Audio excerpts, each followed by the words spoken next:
lot of cables going on here, as you can see.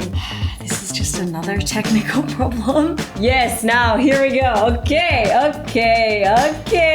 Good morning. It is 5:42 a.m. and even though I only gave myself the 5 days to focus on waking up at 5 a.m., I am still going to wake up early. My alarm actually went off at 5 and I snoozed a couple of times. And then I woke up and straight away I was looking at my Pinterest vision board. So I was listening to a call yesterday and I learned that the best way to fall asleep and the best way to wake up is imagining your future self, imagining that you are already in your future best life and best self, and that your wish, the life that you desire is already now. So I went to sleep last night imagining my future life, and then this morning I woke up and I looked at my vision board. So I'm going to read. I think it's a wonderful way to close down your day, and then I think it's a beautiful way to wake up and set the tone and already allow yourself to feel the manifestations that you desire, already be in the feeling of the wish fulfilled. That is the aim. So I'm going to read for a while and then I will get out of bed.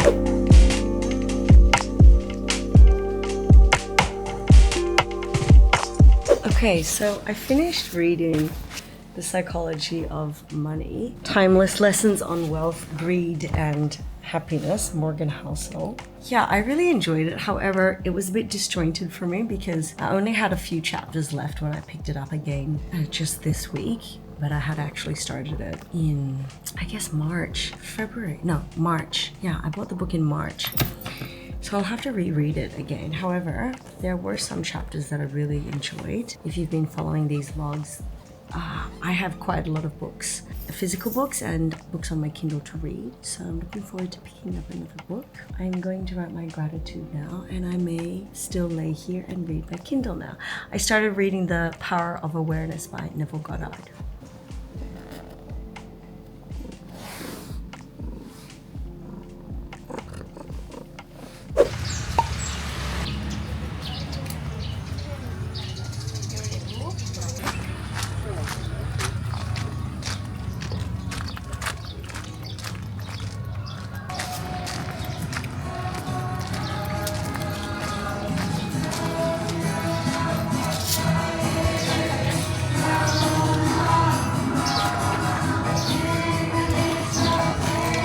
I just finished yoga. That was very good. 1 hour class. That is perfect. I am getting a coffee. So alchemy is here. However, there is the coffee place, Arabica, which is exactly next door. Because I'm going to still have my breakfast at home, I'm just gonna get a coffee here. Now I'm definitely in the parking with all the bikes. Okay, see, Arabica is here.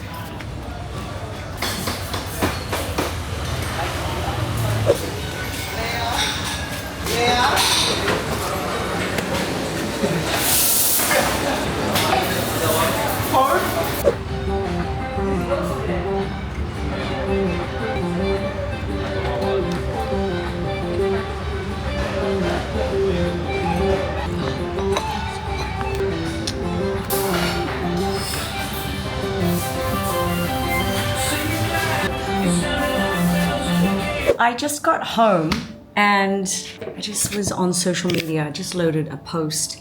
Actually, I want to create a talking head video. So I surfed on August 1st and a photographer, a drone guy who has an Instagram account and YouTube account, he filmed my hold down after the wave that I got on the 1st of August, and he's put it as a reel, and his reel is just blown up. And I guess I was held down for 14 or 15 seconds. And I guess a lot of people are saying like, that's really crazy and insane. For me, I've never known how many seconds I'm underwater because I don't count, I don't look at my watch. However, what's really interesting is I have had a lot heavier, deeper, and more intense hold downs and wipeouts after Bommy waves or sets on my head when it's been bigger. The other day, it was definitely bigger waves. It was 8 to 12 foot. However, I have been out there at Bommy when it says 10 to 15 foot on the forecast. And fortunately this year, like I've mentioned before, I've never this year, and I'm super grateful, I'm always really aware, but I haven't had any like really crazy situations. I mean, I've definitely been down there, I think, for a long time, and it's been very violent, it's been like very black, but I have allowed myself to expect that something like this will happen after this size and intensity of the Bommy wave. So I'm really practicing all the time to stay as much as I can really calm. However, I got a clip from the videographer, and I've just posted it, and I want to make a talking head about it because I haven't, as you know, have had any formal training with like free diving or like the apnea courses that you can take. I've just continued, as you've seen me, to put myself in these situations and just take it wave by wave, swell by swell. And with every wave, whether it's a 10, 15 foot wave, whether it's an 8 foot wave, whether it's a 4 foot wave for you, I think that we're always learning in the water, and it's always key to know your limits. But I think there's also something to be said that when it's aligned for you and when you know your own self, when you wish to push your limits. Now, for me, I probably wouldn't paddle out to Desert Point on the lowest tide when it was 15 foot. You know, I'm also at this stage not going to paddle out to Pipeline if it was 10 foot or 8 foot or even 6 foot. So I think, like, you know, if you're watching this and you are a surfer, and this is like, you know, part of my audience, if you're watching me, and likely a lot of people I think who are watching me here, thank you so much for following, whether it's on Instagram, Facebook, or here on YouTube. I think a lot of you are probably not full professional surfers and you're on the world tour, which is actually, I'd like to have the audience where I am so grateful to be able to share with you from somebody that is very much not a professional surfer. As you know, I've only been surfing for 4 and a bit years, and I've only been surfing big size Uluwatu waves since last year, June.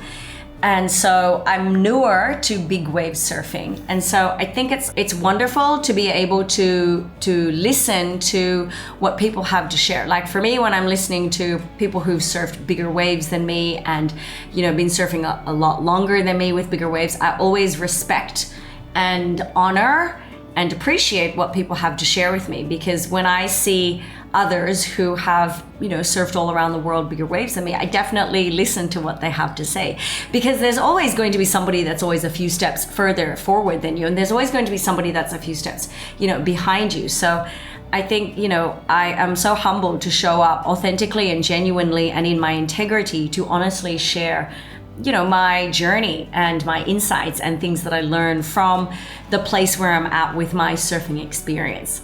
I'm sure that you can relate to that.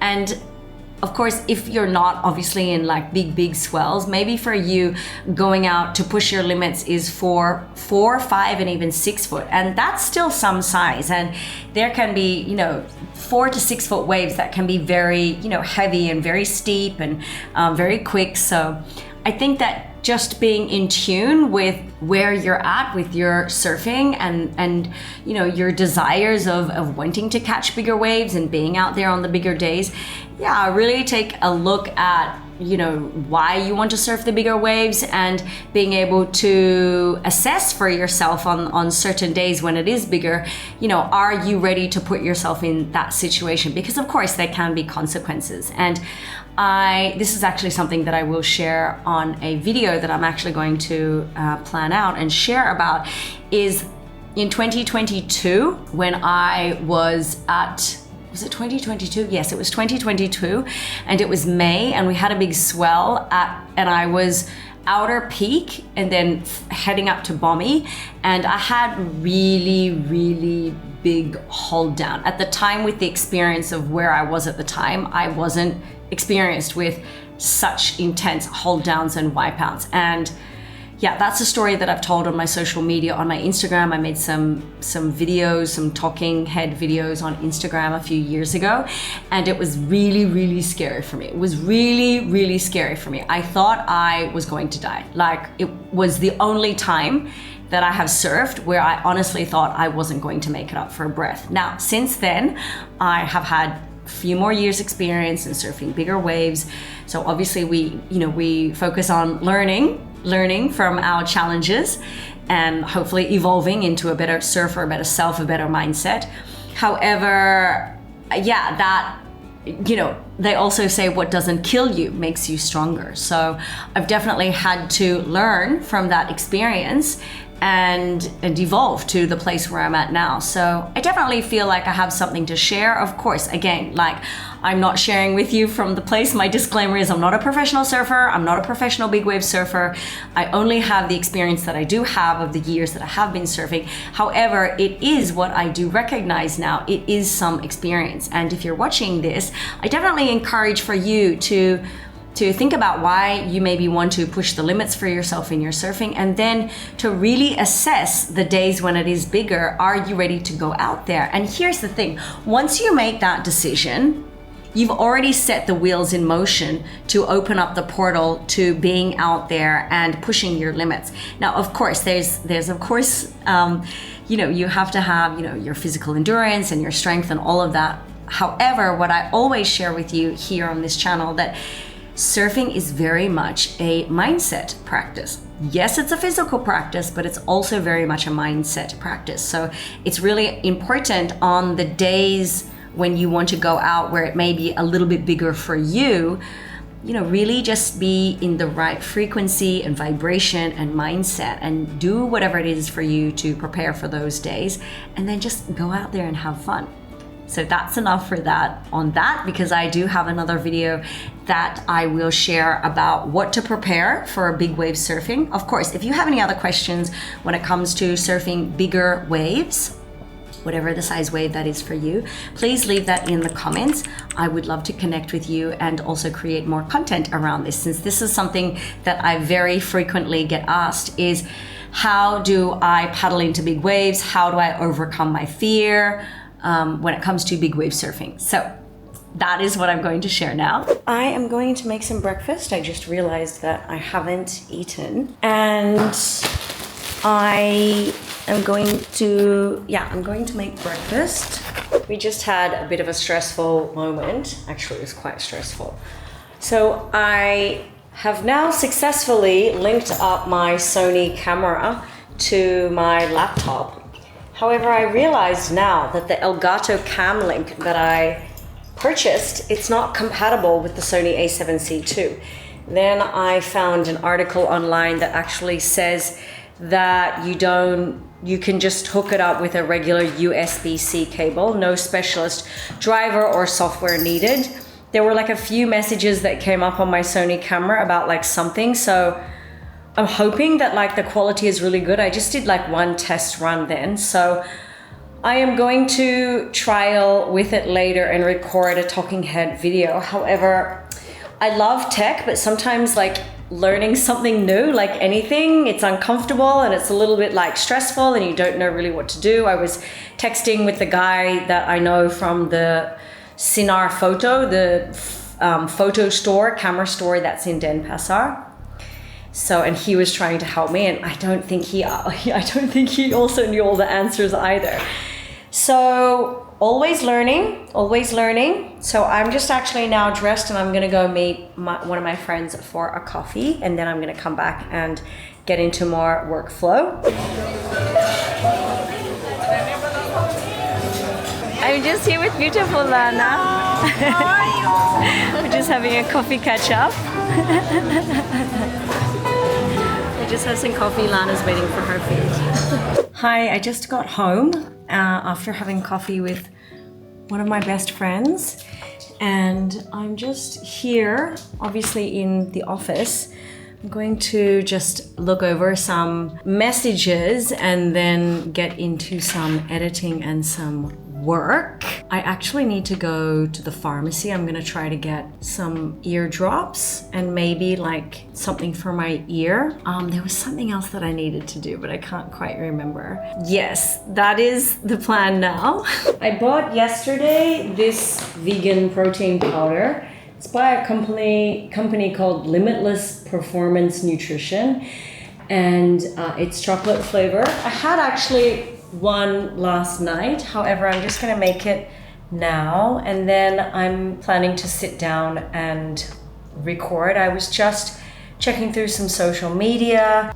The cats are eating again, and I'm just setting up now my camera and plugging in my Rodecaster and my Shure microphone so that I can create a talking head or a section for this video into using Riverside to create some content. And I'm actually, even though I've been like, today's actually the 19th day of my 21-day challenge. I almost was thinking that I was gonna go 30 days. Let's see. Because I have a backlog of like all the vlogs to edit. So I definitely can see now as I'm piling up with the content that I'm going to need help with editing. But I'm just making the protein shake now, and I'm going to record some content. Stay put. So for the protein shake, you just put 1 scoop in, and then it calls for 300 milliliter of water. So I'm just pouring this in. And then it has this little like shaker thing inside so that when you shake it, it can mix it properly. Hopefully that's sealed properly so it doesn't go everywhere. Yeah, I think so.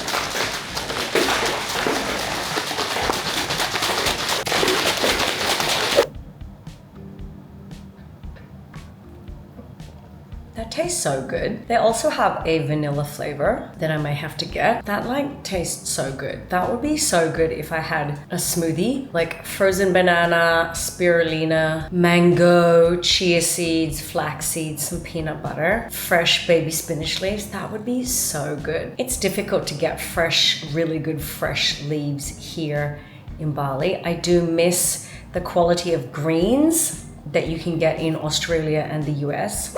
Okay, I am just setting up the Rodecaster. There's a lot of cables going on here, as you can see. This one I don't need. Okay.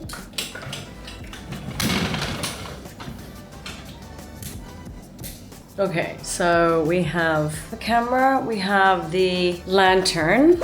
I also have it's called a dummy battery kit. I was recommended that I needed this so that when you are using your mirrorless camera, that the battery doesn't run out. So this is what we have. Just getting everything set up here. This is like the battery that will go underneath. It's all happening here.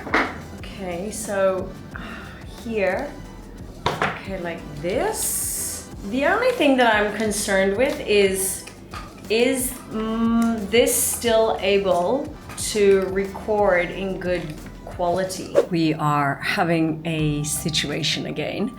Okay, so we have everything set up here. We have the lantern and then the camera, obviously the screen facing me. Wow, the quality is amazing. I just turned on the Rodecaster. Laptop. My laptop is also charging. However, yeah, now look, the camera just turned off. So I actually have this, like, they call it a dummy battery pack, dummy battery kit that you actually plug the battery in, and then this then plugs in to the power so that your camera should be just like running, and it's definitely not. So I'm not sure what's going on here.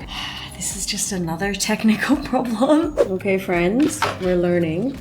Now we have the, this is the USB-C cable with the USB port connected into this dongle to go into the laptop. Let's see if it stays on now. Yes, now here we go. Okay, so more tech issues. I just got like a message like on the back of my, because it's only recording in HD 720, whereas I would like to record in 4K. So apparently I can only get this cable like from Sony. So I'm having major tech issues. Okay, we're getting real here. I've got quite a few different situations going on. There's a new moon tomorrow, and I'm really emotional for another situation that's happening. But at the same time, what's unfolding is I'm messaging with a computer store in Denpasar for a cable that connects the camera. I need a cable that connects then to my cam link, because this can record in 4K. And I need the cable that's high speed to record. I guess I need something like this. At the same time, I have all these messages coming in from WhatsApp. They say when it rains, it pours. Okay, I'm not sure if this is going to happen. I am messaging with another computer store in Denpasar if they have the cable which connects the Sony camera with my Elgato cam link. So we are just in the discovery mode of what cable do I need. This is a regular HDMI outlet. I need either a cable that connects this directly into the Sony camera, or a different cable that may have a micro HDMI, and then the micro HDMI to a USB-C, because actually this Sony a7C II only has a USB-C outlet. It doesn't have a micro HDMI. I am just trying to figure it out here. It's been quite an interesting afternoon. I am actually going to end the vlog here. I have now figured out from a store in Denpasar to order a cable, so that's on its way. I've just paid for that and it's getting sent via Gojek. I just created a new thumbnail for the vlog series. Like I said before, this is day 19 of my vlog challenge. I'll probably just do 2 more days and start to really plan out more structured videos for my YouTube channel. However, this is the thumbnail that I just created. I've just created like some new font, just changing it up a bit, you know. Once the cable arrives, I'll do like a follow-up video from the 5-day challenge that I did. I'm in the middle of 2 challenges, the 21-day vlog challenge, as well as I just completed my 5-day 5 a.m. challenge, and I will give the update video later. However, I'm just gonna end the vlog here because this was part of the challenge to show up. So I definitely have showed up today. I've had an interesting afternoon. However, I do really appreciate if you have finished watching this video, and please, I would love your support for my channel. If you found some value and vibe from this, please hit the subscribe button and give me a thumbs up if you enjoyed the video. Leave me any feedback in the comments about any content that you wish to see. Otherwise, I will see you next video. Bye.